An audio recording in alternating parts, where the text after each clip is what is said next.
नमस्कार मित्रों, concentration improvement workshop part 1.5 में आपका स्वागत है।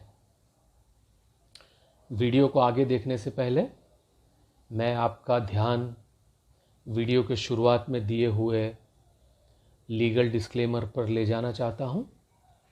कृपया लीगल डिस्क्लेमर को पढ़ें और बाद में ही आगे बढ़ें। Okay, thank you. Concentration improvement workshop part 1 में हमने देखा कि बिलीफ सिस्टम का हमारे कंसंट्रेशन पर कितना इम्पैक्ट रहता है। अगर हम पहले से ही ये बिलीफ डाल के रखेंगे कि हमको यह सब्जेक्ट नहीं पसंद है, तब क्या होगा? धीरे धीरे धीरे उस सब्जेक्ट में अपना कंसंट्रेशन आएगा ही नहीं। उसका हमने सॉल्यूशन भी देखा कि कैसे हम एफर्मेशंस के माध्यम से हमारी उन बिलीफ्स को चेंज कर सकते हैं। जैसे जैसे आपकी बिलीफ चेंज होती जाएगी, वैसे वैसे उस सब्जेक्ट में आपका कंसंट्रेशन इम्प्रूव होते जाएगा। आज के इस वीडियो में हम देखेंगे शैलो स्टडी और डीप स्टडी के बीच का फ़र्क। शैलो स्टडी कैसे होती है, डीप स्टडी कैसे होती है, और उसका ओवरऑल हमारी स्टडीज़ पर क्या इम्पैक्ट आता है। तो deep studies versus shallow studies को थियरी के माध्यम से सीखेंगे और फिर इसी वीडियो में आगे बढ़ते हुए उसकी कुछ एक टेक्निक्स के बारे में सीखेंगे। सारी डीप स्टडीज़ वगैरह की टेक्निक्स आपको एपिसोड 2 में, एपिसोड 3 में, एपिसोड 4 में सब डिटेल में आएंगे ही आएंगे। अभी अगर आप देखें तो ये पूरा जो कंसंट्रेशन इम्प्रूवमेंट वर्कशॉप हो रहा है वो ऐसे स्टेप वाइज हो रहा है। तो स्टेप 1 में आपको ये सिखाया जाता है, फिर स्टेप में 2, फिर 3, फिर 4, फिर 5। तो अभी हमने स्टेप 1 में सीखा था importance of beliefs and affirmations. Step 2 में हम सीखेंगे difference between shallow studies and deep studies. फिर हम आगे आगे सीखते जाएंगे। Okay, clear, very clear. तो अगर हम ये कहें कि स्टडी की कोई फॉर्मूला है क्या, तो स्टडी के लिए फॉर्मूला ये होगी, आप अपने पेन और पेपर पर इसको लिख लीजिए। कुछ एक मिनटों के बाद उसका डायग्राम भी इस वीडियो में आएगा, किंतु अभी कुछ समय के लिए आप उसको फॉर्मूला को पेन और पेपर पर लिख लीजिए। फॉर्मूला ये है, study is equal to number of hours multiplied by intensity of concentration. दोबारा बोलूं, study is equal to number of hours multiplied by intensity of concentration. चलिए यार, हम वो डायग्राम ही लगा देते हैं ताकि you will be able to see it properly. So पहले ये डायग्राम हम देख लेते हैं और फिर आगे बढ़ते हैं। ओके, देख लिया diagram. Study is equal to number of hours multiplied by intensity of concentration. यहां पर बहुत बड़ी चाबी है कंसंट्रेशन की और स्टडीज की, जो ज़्यादातर लोग मिस कर देते हैं। जब भी हम बात करते हैं तो किस तरह से बात करते हैं?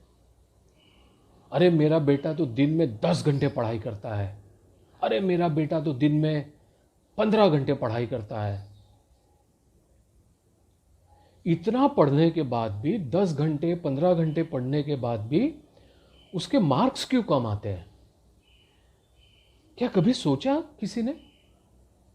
और कोई एक ऐसा है स्टूडेंट जो दिन में हार्डली 3 घंटे पढ़ाई करता है या 4 घंटे पढ़ाई करता है और वो हमेशा टॉप में आता है, हमेशा हाईएस्ट ग्रेड्स में या हाईएस्ट मार्क्स आते हैं, तो ये क्या है? कहीं ना कहीं हम लोगों को यह सिखाया गया है कि अगर अच्छे मार्क्स लाने हैं तो आपको ज्यादा पढ़ना होगा। अगर आपको अच्छे मार्क्स लाने हैं तो आपको ज्यादा पढ़ना होगा। यह एक बहुत बड़ी गलती कर दी है, क्योंकि number of hours is just one parameter of the total equation. Number of hours total study की इक्वेशन का सिर्फ एक हिस्सा है। दूसरा महत्व का जो हिस्सा है वो है इंटेंसिटी ऑफ कंसंट्रेशन, यानी कितनी एकाग्रता से आपने पढ़ाई की। इंटेंसिटी ऑफ कंसंट्रेशन को हम एकाग्रता कहेंगे। तो जब हम सिर्फ नंबर ऑफ आवर्स को बोलते हैं तब दैट इज ओनली, वो सिर्फ एक हिस्सा है पढ़ाई का। दूसरा जो सबसे इंपॉर्टेंट हिस्सा है एकाग्रता या इंटेंसिटी ऑफ कंसंट्रेशन, उसके बारे में ज्यादा बोला नहीं गया है। और उसके वजह से आजकल स्टूडेंट्स, आजकल जो भी आगे पढ़ाई परस्यू करते हैं, वह धीरे धीरे धीरे फ्रस्ट्रेट हो जाते हैं। देखिए, जीवन सिर्फ पढ़ाई करने का ही नाम नहीं है। जब आप एक इंसान हो तो आपका पूरा व्यक्तित्व है, आपका पूरा होलसम लाइफ है। उस पूर्णतः जीवन में खाना भी है, पीना भी है, एक्सरसाइज भी है, घूमना भी है, सोशलाइजिंग भी है, पढ़ना भी है, सब कुछ है। अगर एक आदमी 15 घंटे अगर पढ़ रहा है तो फिर उसके पास सोने का टाइम कहाँ है? उसके पास सोशलाइजिंग का टाइम कहाँ है? उसके पास एंटरटेनमेंट रिक्रिएशन का टाइम कहाँ पर है? उसके पास दूसरी चीजें करने का टाइम कहाँ है? तो एक लिमिट के बाहर ज्यादा पढ़ना कहीं ना कहीं अनप्रोडक्टिव भी हो सकता है। मैं ये नहीं कह रहा हूं कि एग्जाम के सिर्फ उन दिनों की बात नहीं कर रहा हूं कि जब आपको पूरा 24 घंटे पढ़ना होता है, बट एक जनरल ओवरऑल पूरे साल की हम बात करते हैं।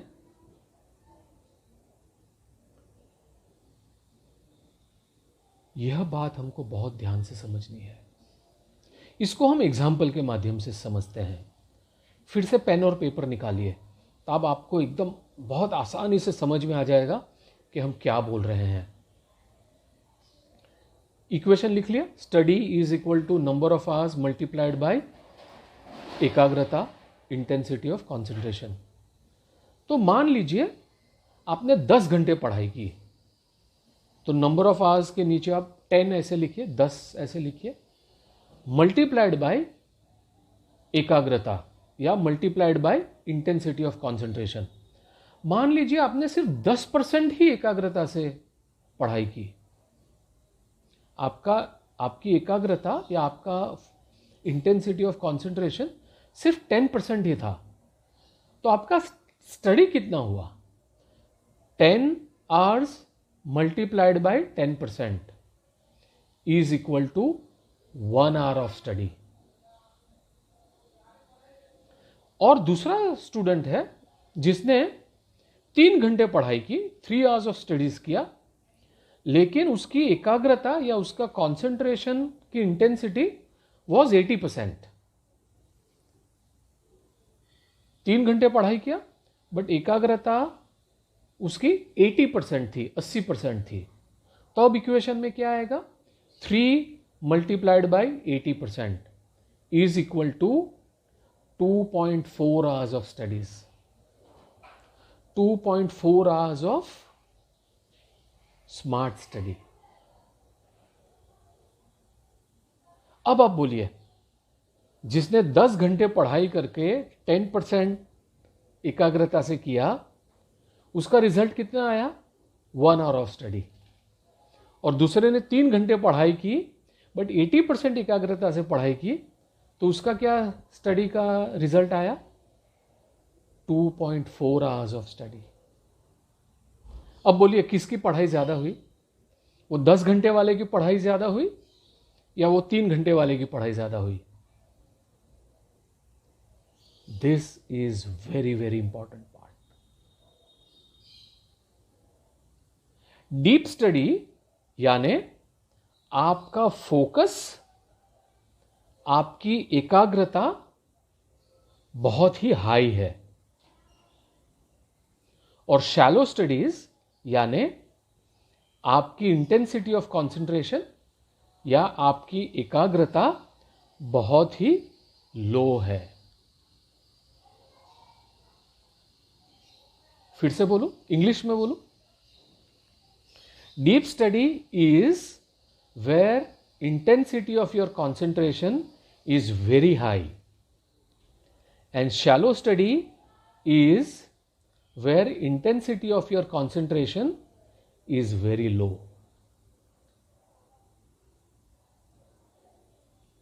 अब बताइए आप, स्मार्ट स्टडी कौन सी हुई? ज्यादा पढ़ना या ज्यादा एकाग्रता से, ज्यादा कंसंट्रेशन से पढ़ना? और जो स्टूडेंट पूरी हाई इंटेंसिटी से 3 घंटे 4 घंटे पढ़ता है, उसके पास बहुत टाइम और बचता है सोशलाइज करने के लिए, एक्सरसाइज करने के लिए, वॉक्स करने के लिए, एंटरटेनमेंट करने के लिए, दूसरे सोशल एक्टिविटीज करने के लिए। तब उसका माइंड हमेशा रिलैक्स्ड रहता है।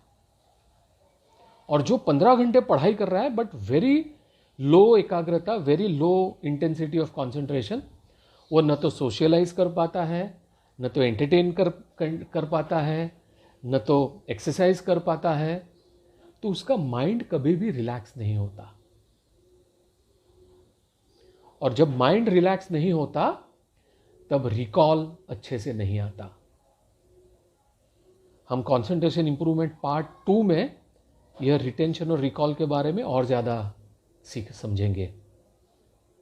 तो कहीं ना कहीं हद से ज़्यादा घंटे पढ़ना with low concentration intensity is non productive.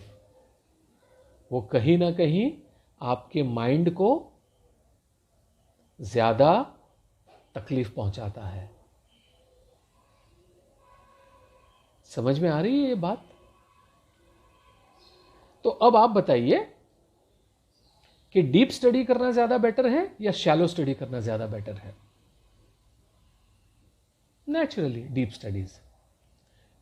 कम घंटे पढ़ के भी अगर आपकी डीप स्टडीज है तो आपका total study result will be much higher. और बहुत ज्यादा पढ़ाई करके भी अगर आपकी इंटेंसिटी ऑफ कंसंट्रेशन या आपकी एकाग्रता कम है तो आपका study result will be very low. Do we understand? ये बात अपने को एकदम अच्छे से समझ में आ रही है? No problem? ओके। अब आप पूछेंगे कि हितेन भाई ये बताइए कि कैसे हमको डीप स्टडीज करनी है, कैसे हमको हमारा इंटेंसिटी ऑफ कंसंट्रेशन बढ़ाना है। ओके, तो अब हम इसके 4 मेथड है। There are 4 methods to improve the intensity of your concentration. 4 methods हैं जिससे आप आपकी एकाग्रता बढ़ा सकते हैं। सबसे पहला है सिंगल टास्किंग, दूसरा है जीरो डिस्ट्रैक्शन। सिंगल टास्किंग यानी एक ही चीज करना, जीरो डिस्ट्रैक्शन यानी कोई भी बिना डिस्टर्ब हुए पढ़ना।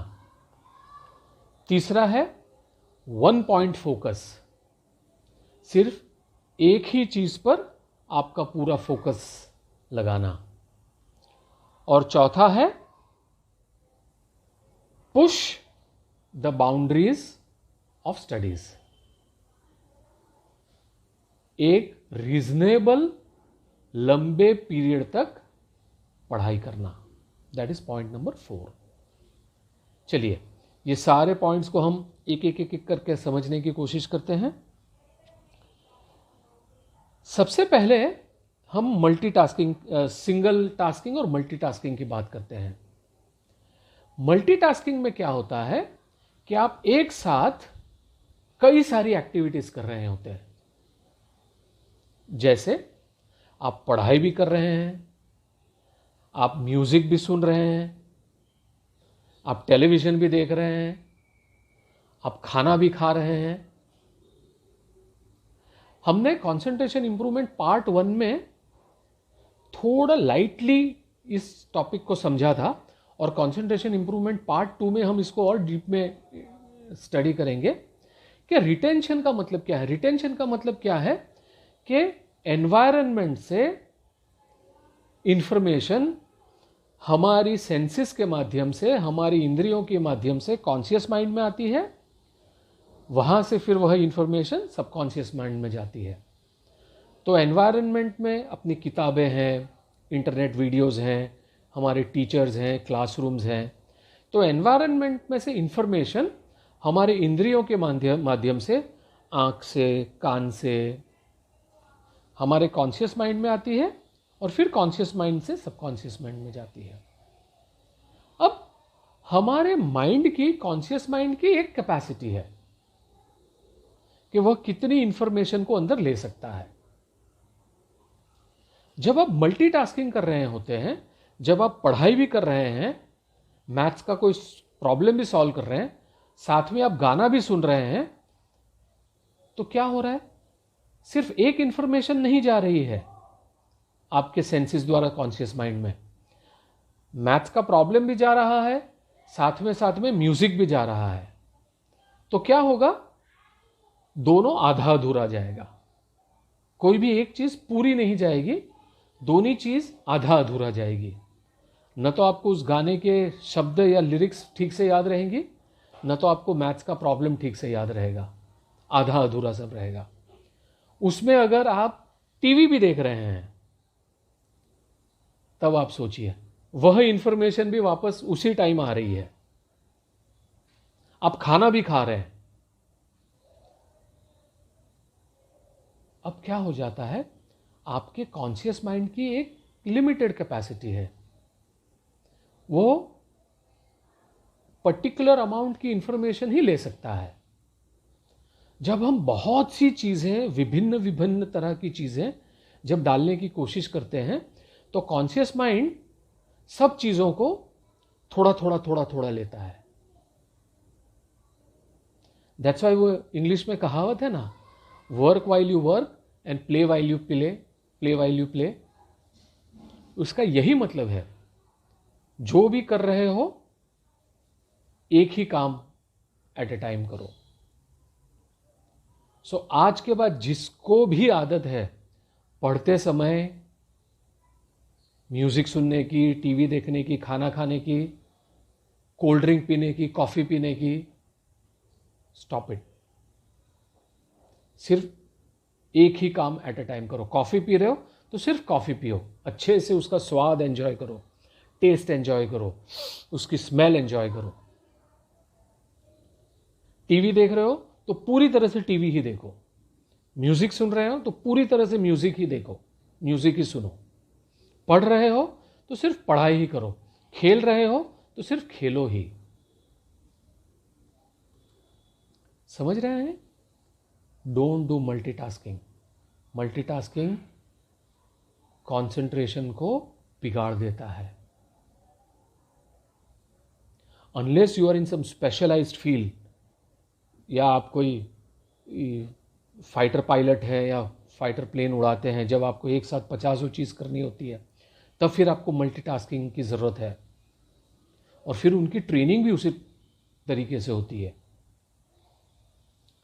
Okay, so the first rule to do deep studies is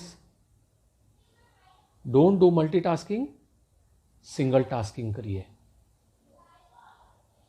second point है जीरो डिस्ट्रैक्शन। जब आप पढ़ रहे हैं तो आप ऐसे रूम में पढ़िए जहां पर डिस्ट्रैक्शन नहीं हो। सबसे ज्यादा डिस्ट्रैक्शन कान को आता है। तो अगर आप पढ़ रहे हैं और साथ में म्यूजिक भी चल रहा है तो आपका माइंड डिस्ट्रैक्ट हो जाएगा। अगर आप पढ़ रहे हैं और बाजू में सब लोग बातें भी कर रहे हैं तो आपका माइंड डिस्ट्रैक्ट हो जाएगा। आप पढ़ रहे हैं और लोग इर्द गिर्द घूम रहे हैं तो भी आपका माइंड डिस्ट्रैक्ट हो जाएगा। तो कोशिश करिए कि आप ऐसी जगह पर बैठे जहां पर जीरो डिस्ट्रैक्शन हो। अगर कंफर्टेबल हो तो आपके रूम का दरवाज़ा भी बंद कर लीजिए अगर पॉसिबल हो तो, ताकि कोई डिस्ट्रैक्शन ना हो, कोई आवाज़ ना आए। Okay, second thing. Third thing, 1 point focus. जिस एक्टिविटी को आप कर रहे हैं उसी को करिए।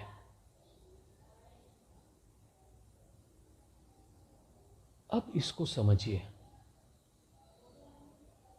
कि जब आप एक एक्टिविटी से दूसरी एक्टिविटी में स्विच करते हैं, जब आप एक एक्टिविटी से दूसरी एक्टिविटी में आप मूव ऑन करते हैं, तो वो पहली वाली एक्टिविटी का रेसिड्यू आपके माइंड में पड़ा रहता है, क्योंकि अभी भी वो कॉन्शियस माइंड में है, वो सबकॉन्शियस माइंड में नहीं गया है। तो अभी भी उसका रेसिड्यू, उसके कुछ एक अंश, कुछ एक हिस्से अभी भी कॉन्शियस माइंड में पड़ा है, जो अभी सबकॉन्शियस माइंड में नहीं उतरा है। एक एक्सपेरिमेंट किया गया था, जब एक ग्रुप को एक जिग्जॉ पजल दिया गया था और जिग्जॉ पजल रफली 1 घंटे में सॉल्व हो सकता है, उतनी लेवल का था। और उसके साथ उनको एक रियल लाइफ प्रॉब्लम भी दिया गया था, जो ये जिग्जॉ पजल से कोई कनेक्टेड नहीं था, एकदम अनकनेक्टेड था, बट एक रियल लाइफ सिचुएशन भी थी जिसको भी उनको सॉल्व करना है। तो जिग्जॉ पजल सॉल्व करने के लिए लगभग उनको 1 घंटे का टाइम लगेगा, और वो जो दूसरी एक्टिविटी थी, कोई पजल, कोई रियल लाइफ सिचुएशन को सॉल्व करने की, उसका मान लीजिए 10 मिनट का टाइम लगेगा। पहले ग्रुप को क्या किया, आधे घंटे जिग्जो पजल कराया, फिर उनको बीच में रोका, फिर वो 10 मिनट की एक्टिविटी लाए जब रियल लाइफ सिचुएशन को सॉल्व करनी थी, और फिर 10 मिनट के बाद उनको वापस उसी जिग्जो पजल में ले जाया गया। और दूसरे ग्रुप को क्या किया गया कि पहले पूरे 1 घंटे उनको जिग्जो पजल सॉल्व कर लेने दिया गया, और उसके बाद 1 घंटे के बाद 10 मिनट वो रियल लाइफ सिचुएशन को सॉल्व करने के लिए दी गई। आप रिजल्ट से बहुत आश्चर्यचकित हो जाएंगे कि वो जो पहला ग्रुप था वो न तो जिग्जॉ पजल ठीक से कर पाया, न तो रियल लाइफ सिचुएशन को ठीक से सॉल्व कर पाया। क्यों? क्योंकि जब वो रियल लाइफ सिचुएशन सॉल्व कर रहे थे तो उनके माइंड, कॉन्शियस माइंड में वो जिग्जॉ पजल का रेसिड्यू ऑलरेडी था, और उस 10 मिनट के बाद जब वो लोग वापस आधे घंटे वो जिग्जॉ पजल को सॉल्व करने आए तो वो रियल लाइफ सिचुएशन का रेसिड्यू ऑलरेडी कॉन्शियस माइंड में था। तो धोबी का कुत्ता न घर का रहा न घाट का रहा, यहां का भी नहीं रहा, वहां का भी नहीं रहा। कहावत है ना, जो मैंने नहीं बनाई है भाई कहावत, ये कहावत जो सुनी है हमारे पुरखों से। और जो दूसरा ग्रुप था, वो दूसरा ग्रुप जिग्जॉ पजल भी कंप्लीटली अच्छे से सॉल्व कर पाया, और वो रियल लाइफ सिचुएशन को भी बहुत अच्छे से सॉल्व कर पाया। तो इसीलिए जब आप खेल के आते हैं और इमीडिएटली पढ़ाई करने बैठते हैं तो आपका नहीं पढ़ाई में फोकस लगेगा, क्योंकि वो खेल का रेसिड्यू अभी भी आपके कॉन्शियस माइंड में पड़ा है, जो आपके डीप स्टडीज को ऑब्स्ट्रक्ट करेगा, डीप स्टडीज को बाधित करेगा, अवरोधित करेगा। तो आपको कुछ बीच में ऐसी एक्टिविटी करनी है जिस एक्टिविटी से वो पहली आगे की जो खेलने की एक्टिविटी है, जो भी एक्टिविटी है, उसका रेसिड्यू खत्म हो जाए और आपका कॉन्शियस माइंड खाली हो जाए पढ़ाई की इंफॉर्मेशन ग्रहण करने के लिए। अगले लेक्चर्स में, सेकेंड, थर्ड, फोर्थ लेक्चर में हम ये सारी टेक्निक्स को ध्यान से समझेंगे। लेकिन अभी के लिए हितेन आपको एक छोटी सी टेक्निक सिखा देता है जो हितेन यूज़ करता है, और उससे वो रेसिड्यू बहुत अच्छे से क्लियर हो जाता है और माइंड नई इंफॉर्मेशन के लिए तैयार हो जाता है। वो टेक्निक क्या है? हितेन कभी भी कुछ भी पढ़ाई करने के लिए बैठता है या जैसे ये वीडियो बनाने को बैठता है, तो उसके पहले वो जो आगे की जो रेसिड्यू है, जब उसने किसी से फ़ोन पे बात की थी या किसी से चैट किया था या कोई बाहर से एक्टिविटी करके आया था या कोई बिजनेस का इश्यू था, उसको पहले क्लियर करना है कॉन्शियस माइंड से, फिर जाके पढ़ाई करनी है, तब वो पूरी इंफॉर्मेशन जाएगी।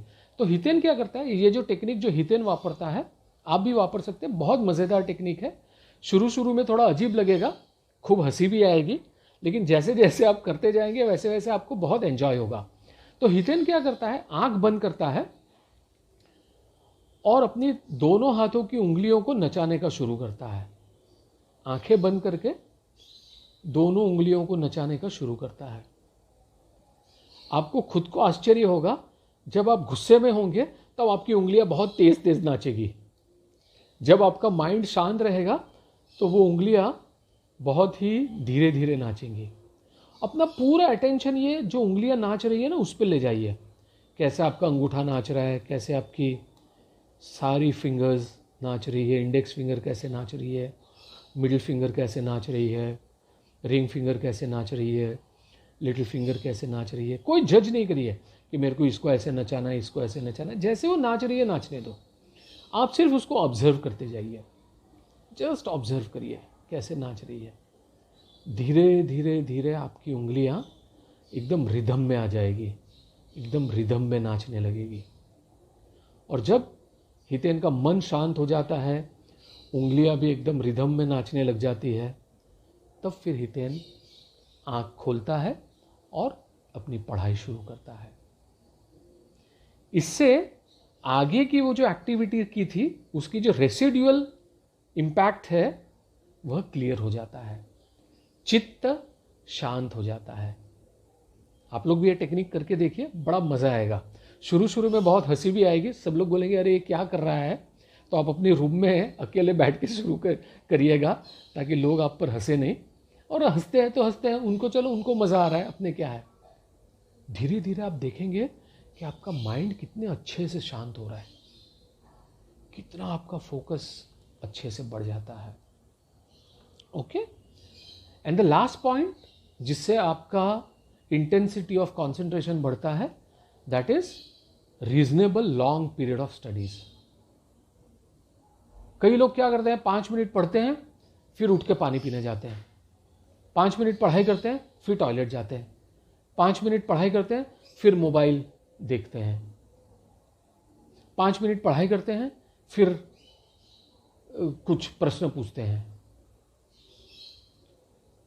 प्लीज अंडरस्टैंड, जब आप कंटिन्यूसली 21 मिनट्स तक पढ़ाई करेंगे, जब आप कॉन्स्टेंटली 21 मिनट्स तक अच्छे कंसंट्रेशन से, डीप अच्छी इंटेंसिटी से पढ़ाई करेंगे, तब आपका माइंड मैग्नीफाई होता है, तब आपका माइंड मैग्नीफाई होता है।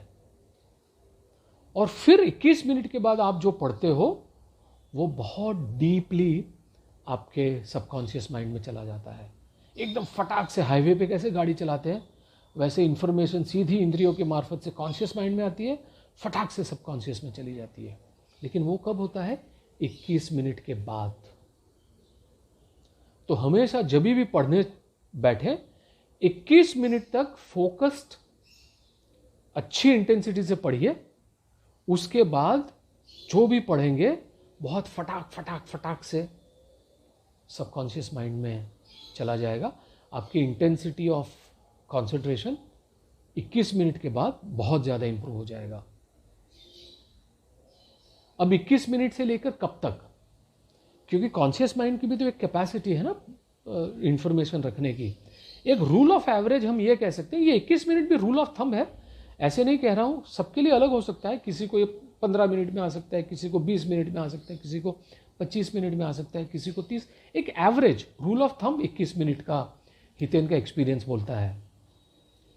और रफली आपको एट अ स्ट्रेच 45 मिनट्स तक पढ़ाई करनी है, 45 मिनट्स, क्योंकि उसके बाद फिर कॉन्शियस माइंड की कैपेसिटी खत्म हो जाती है और फिर वो आगे नहीं पढ़ सकता। यह भी हम कंसंट्रेशन इंप्रूवमेंट पार्ट 4 में, पार्ट 5 में इसके बारे में और ज़्यादा देखेंगे। तो समझ में आ गया कि intensity of focus, intensity of concentration कैसे पढ़ाया जाए। Single tasking, zero distraction, 1 point focus and reasonable extended period of studies. समझ में आया? ऑलराइट, सो अभी आगे बढ़ते हैं ताकि हम इस टॉपिक को हम और ज़्यादा प्रैक्टिकल में ले जा पाए। ठीक है, तो दोस्तों ये समझ में आया ना कि deep study is undistracted studies and shallow studies is distracted studies. Hindi में बोलूं, ये समझ में आया ना दोस्तों कि डीप स्टडी यह एकाग्र चित्त से की गई पढ़ाई है और शैलो स्टडी डिस्टर्ब्ड चित्त से की गई पढ़ाई है। जितना हमारी एकाग्रता ज़्यादा होगी उतनी ही हमारी स्टडीज डीप होती जाएगी, इंटेंसिटी ऑफ कंसंट्रेशन बढ़ते जाएगा। अब हम ये डिस्कस कर लेते हैं कि इस इंटेंसिटी ऑफ कंसंट्रेशन के मुख्यत्वे कौन कौन दुश्मन है। Who are the enemies of this deep studies, who are the enemies of this intensity of concentration. सबसे पहला दुश्मन है मोबाइल, सबसे पहला दुश्मन। ये जो भाई साहब है ना, ये भाई साहब हमारे डीप स्टडी के सबसे बड़े दुश्मन हैं। हमारे इंटेंसिटी ऑफ कंसंट्रेशन के सबसे बड़े दुश्मन आज के ज़माने में ये है।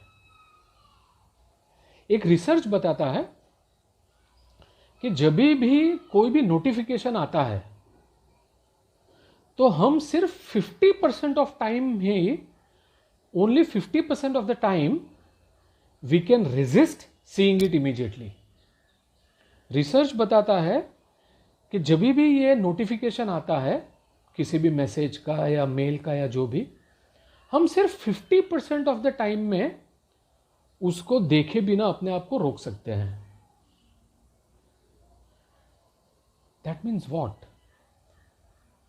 हमारा इस तरह से प्रोग्रामिंग हो चुका है कि जैसे नोटिफिकेशन आया कि हम देखने के लिए उत्सुक हो ही जाते हैं। कई बार तो नोटिफिकेशन नहीं आता फिर भी हम ऐसे ही मोबाइल लेके खोलते हैं, कुछ आ तो नहीं गया, फेसबुक पे क्या आ गया है, मेरे बारे में क्या लिखा है, व्हाट्सएप में कोई मैसेज तो नहीं आया है।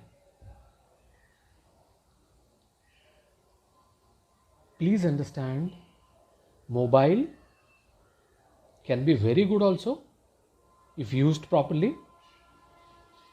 अगर मोबाइल नहीं होता तो आज हम ये वर्कशॉप ही नहीं कर पाते, किंतु हमको पता होना है कि हमको मोबाइल का कितना इस्तेमाल करना है और कब इस्तेमाल करना है।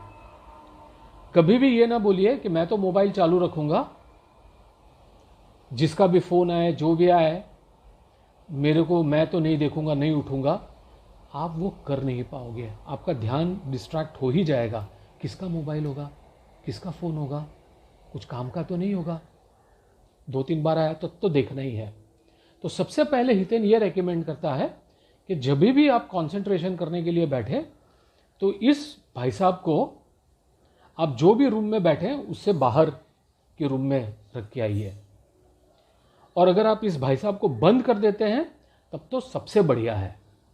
अगर मोबाइल को आप स्विच ऑफ करके दूसरी रूम में रख के आते हैं तो बेस्ट है, लेकिन किसी कारणवश अगर आप नहीं कर सकते हैं तो एटलीस्ट उसको साइलेंट मोड में रख दीजिए। वाइब्रेटरी मोड पे भी मत रखिए, साइलेंट मोड पे रखिए, न वाइब्रेशन आएगा न आवाज़ आएगा, उसको दूसरे रूम में रख दीजिए। और आप डिसाइड कर लीजिए कि इतने समय तक मैं मोबाइल को नहीं छूऊंगा, इतने समय तक मैं मोबाइल को नहीं टच करूंगा। अरे यार, ये मोबाइल आके 20 साल हुए हैं, 20 साल के पहले भी तो ज़िंदगी चलती ही थी ना। टेलीफोन को आए हुए 100 साल 150 साल हुए हैं, उसके पहले भी तो ज़िंदगी चलती ही थी ना। किंतु ये सारी चीज़ें हम लोगों के लिए कहीं ना कहीं श्राप बनी हुई है। इट्स ऑल बिकम अ कर्स। तो सबसे पहले first recommendation for deep studies is keep your mobile in a separate room. Best would be if it is switched off, and if it cannot be switched off, at least put it in silent mode, not even in vibratory mode. अभी 2 दिन पहले हितेन एक interview देख रहा था, एक किसी बहुत ही बड़ी एग्जाम का कोई टॉपर था। उसने कहा मैंने लास्ट 1 साल में कोई भी सोशल मीडिया नहीं देखा है, न मैंने व्हाट्सएप देखा है, न मैंने फेसबुक देखा है, न मैंने इंस्टाग्राम देखा है, न मैंने कुछ भी देखा है। बोला 1 साल से मैं कंप्लीटली स्विच्ड ऑफ था। हितेन की बेटी क्षितिज, जो चार्टर्ड अकाउंटेंट है, ICA में है, ग्रेजुएट इन मैनेजमेंट है, उसने अपनी CA की एग्ज़ाम और ICMA की एग्ज़ाम्स वगैरह एग्ज़ाम्स के टाइम में 3 महीने तक व्हाट्सएप, फेसबुक सब उसने अनइंस्टॉल कर दिया था कि मुझे देखना ही नहीं है। देखूंगा तो विचार आएगा ना, बस देखना ही नहीं है। प्लीज अंडरस्टैंड, ये सारे डिस्ट्रैक्शंस हैं। आपके जो सही मित्र होंगे ना, वो आपको कैसे न कैसे आपसे कम्युनिकेट कर ही लेंगे। ये सारे व्हाट्सएप, फेसबुक, ये सब सुपरफिशियल चीजें हैं। So that was the first enemy. The second enemy of deep studies or intensity of concentration is our friends. हम पढ़ने बैठे नहीं कि हमारा दोस्त आ नहीं गया, चलो क्रिकेट खेलते हैं, चलो मूवी देखने जाते हैं, चलो घूमने जाते हैं। वो बंदा तो पूरा अच्छे से पढ़ाई करके आया है, और उसमें भी अगर हमारे एकदम क्लोज वाले फ्रेंड हो, वो स्पेशल वाले, तब तो फिर बात ही क्या है। वो बुलाए और मैं न जाऊं, ऐसा हो सकता है क्या? अब इसको कैसे आप हैंडल करेंगे? कृपया आप अपने फ्रेंड्स को बोल दीजिए, इस टाइम के बीच मैं पढ़ने वाला हूं, कृपया आप डिस्टर्ब ना करें। अगर वो आपका सही फ्रेंड होगा या आपकी सही फ्रेंड होगी तो समझ जाएगी। he will give you the space. जो बात अभी करनी है वो बात 2 घंटे, 3 घंटे, 5 घंटे बाद भी हो सकती है। और अगर इमरजेंसी होगी तो अपने आप वो इमरजेंसी खड़ी हो जाएगी और उसका सॉल्यूशन करने लग जाएंगे आप। तीसरे हमारे डीप कंसंट्रेशन के बाधा है हमारे फैमिली मेंबर्स। बोलना नहीं चाहिए बट होता है। पढ़ने बैठा नहीं कि मम्मी ने बोला बेटा जा तो नीचे से टमाटर लेके आ, तो बेटा जा तो नीचे से दूध लेके आ, तो या हमारी दादी जी बोलेगी बेटा मेरा ये तो लेके आ। तो मैं ये नहीं कहता कि हमको फैमिली मेंबर्स को हेल्प नहीं करना है। ऑफ कोर्स फैमिली को हेल्प करना ही है, लेकिन साथ में पढ़ना भी है। तो उसका भी यही सॉल्यूशन है। अपने फैमिली मेंबर्स को बोल दीजिए अगली 45 मिनट्स, अगला 1 घंटा मैं पढ़ने वाला हूं, कोई डिस्टर्ब नहीं करेगा। 1 घंटे के बाद मैं 10 मिनट के लिए फ्रेश होने आऊँगा। उस 10 मिनट में जो भी आपको काम बोलना है मेरे को बोल देना, मैं काम कर दूंगा। काम का काम हो जाएगा, आपका माइंड का माइंड फ्रेश हो जाएगा। है ना? Possible no? बस कर दीजिए। नेक्स्ट हमारे एकाग्रता के दुश्मन है विचार। कल उसको इतने बजे मिलने बोला है, वो क्या कपड़े पहन के आएगी, मैं क्या कपड़े पहन के जाऊं, क्या मूवी देखेंगे, अरे यार उसने मेरे को ऐसा बोला, अच्छा बोला क्या, अब उसको तो मेरे को ये बोल ही देना है। आता है ना। हितेन क्या करता था जब पढ़ता था, तभी पढ़ाई के पहले 10 मिनट शांति से बैठता था और मन को बोलता था जो भी विचार लाने हैं लेके आ, जो भी तेरे को विचार लाने हैं लेके आ, 10 मिनट का टाइम दे रहा हूं, जो भी लाना है ला दे। उसके बाद मैं 2 घंटे पढ़ने वाला हूं, फिर कोई डिस्टर्ब नहीं करेगा। फिर जो भी विचार आते हैं मैं बोलता था रुक जा भाई, 2 घंटे के बाद हम विचार करेंगे, अब 2 घंटे तक डिस्टर्ब ना करियो। फिर बेचारा मन भी समझ जाता था, अगर आप उसको ठीक से फर्मली बोल दे तो जब पढ़ाई करते हैं तो पढ़ाई के पहले मन को फ्रीडम दे दीजिए, जो सोचना है जो दिखाना है दिखा दे, और पढ़ाई के टाइम आए तो बोल दीजिए मैं इतने समय के बाद आप जो भी मेरे को दिखाना चाहते हो, सोचवाना चाहते हो, वो मैं सोचूंगा, लेकिन अभी नहीं। शुरुआत में डिफिकल्ट होगा, लेकिन धीरे धीरे आपका माइंड ट्रेन हो जाएगा। और एक बड़ा दुश्मन है television, cricket match, reality shows. बाबा रे बाबा, ये नहीं कहता कि मत देखिए, अगर न देखे आप तो बढ़िया ही है, लेकिन अगर देखता भी है तो एक फिक्स्ड टाइम कर लीजिए कि मैं दिन में इतने घंटे ही टीवी देखूंगा, उससे ज़्यादा नहीं, उससे कम नहीं। धीरे धीरे धीरे अपने माइंड को डिसिप्लिन करिए। माइंड जितना डिसिप्लिन होते जाएगा उतना ही आपका फोकस, इंटेंसिटी ऑफ कंसंट्रेशन, एकाग्रता बढ़ती जाएगी। These are the major enemies of our एकाग्रता, of our intensity of concentration. इसके बाद कंसंट्रेशन इम्प्रूवमेंट पार्ट 2 में हम सारा ये माइंड का जो मैथमेटिक्स है, सारा जो इक्वेशन है, सारा जो फ्लो है, उसके बारे में देखेंगे। और बहुत सुंदर टेक्निक्स आपको हितेन बताएगा, फोकस बढ़ाने का, रिटेंशन बढ़ाने का, रिकॉल बढ़ाने का। तो अगले वीडियो में फिर मिलेंगे, दोबारा मिलेंगे।